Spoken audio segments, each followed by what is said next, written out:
Magandang umaga, Mar. Good morning po, Sir Ted and Ma'am DJ Chacha, sa Oo. lahat ng mga sumusubaybay. Eto na naman tayo, no? Sabi ko, natulog lang itong isyong ito. Eto na naman tayo. Itong inyong welga sa Lunes, ilang araw ito? Dalawa po, Sir Ted, 2 araw. Sige. So, ang ating inaasahan, mga ilan na libong mga miyembro ni... Maliban sa Piston tsaka Manibela, meron pa bang ibang sasama sa inyo? Ilang libo ito lahat? Nasa dalawa lang po kami ni Piston, Sir Ted.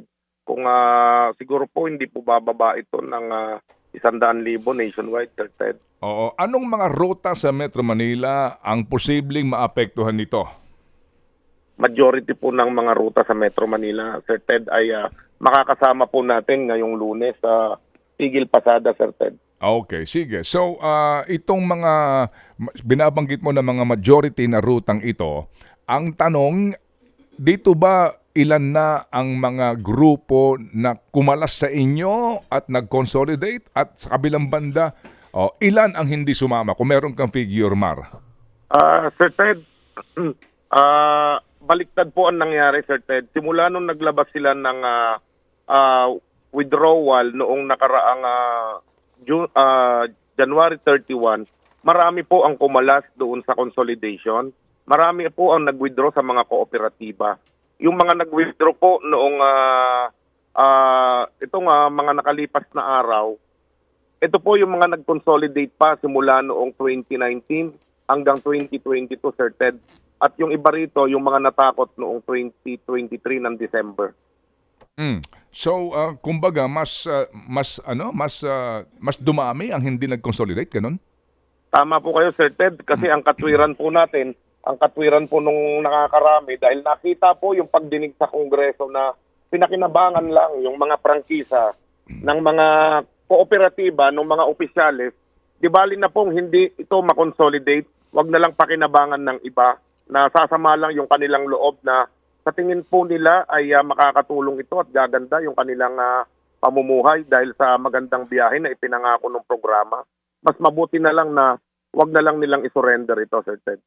Okay. Pero, Pagkatapos po ng huling usapan natin, kasi nga ngayon na lang tayo ulit nakapag-usap, Sir Mar, nag-reach out Opo. na po ba ulit ang LTFRB doon sa ilang mga kasapi po ng Manibela at Piston at ng iba pa mga transport groups kung saan po pwedeng mag-meet halfway para dito po sa PUV Modernization Program?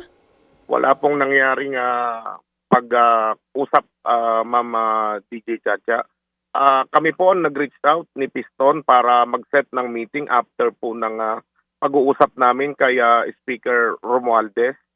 Wala na po nangyari doon at wala nang sumunod na pag-uusap pa at natigil din po yung hearing sa Congress dahil nga po sa motorcycle taxi. Oo, so sa madaling salita, wala na pong effort galing po sa LTFRB para po mag-reach out sa mga driver at operators para matulungan po kayo kung paano kayo makakasali talaga dito sa programa or kung saan nga po pwedeng mag-end ito kung sakali man na matuloy ito pong April 30 deadline.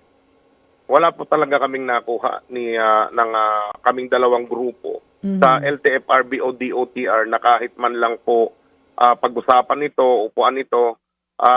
Kami po talaga nag-reach out pero hindi po tayo ni-reply o hindi po tayo binigyan ng pagkakataon na pag-usapan nito. Hindi rin po namin malaman kung bakit dahil nga po inignore lamang po ito.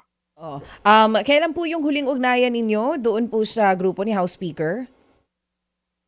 Kung di po ako nagkakamali, Mama DJ, January 24 pa po ito. Since then, wala pa rin po kayo naririnig mula sa gobyerno?